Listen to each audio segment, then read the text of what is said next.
আমেরিকার পেনসিলভেনিয়ায় প্রাক্তন প্রেসিডেন্ট তথা প্রেসিডেন্ট পদপ্রার্থী ডোনাল্ড ট্রাম্পের সভায় গুলি চালিয়েছিলেন ২০ বছর বয়সী টমাস ম্যাথু ক্রুকস।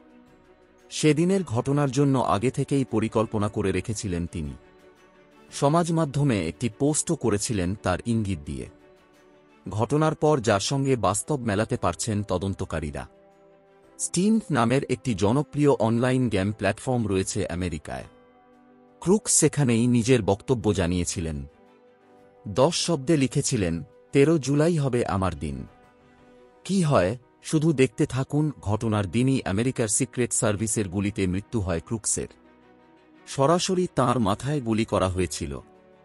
আমেরিকার গোয়েন্দা সংস্থা এফবিআই জানিয়েছে, ক্রুকস রিপাবলিকান হিসাবে নথিভুক্ত ছিলেন। তা সত্ত্বেও নিজের দলের নেতার উপর কেন এই হামলা তা খতিয়ে দেখা হচ্ছে। মঞ্চের ১১৯ মিটার দূরে একটি একতলা বাড়ির ছাদ থেকে গুলি চালিয়েছিলেন ক্রুকস। তাকে বন্দুক নিয়ে ওই ছাদে উঠতে আগেই দেখা গিয়েছিল। পিছনে ধাওয়া করেছিলেন নিরাপত্তারক্ষীরা। তা সত্ত্বেও ৩টি গুলি চালান ক্রুকস। তার আঘাতে সভায় উপস্থিত একজনের মৃত্যু হয়েছে। জখম হন ২ জন।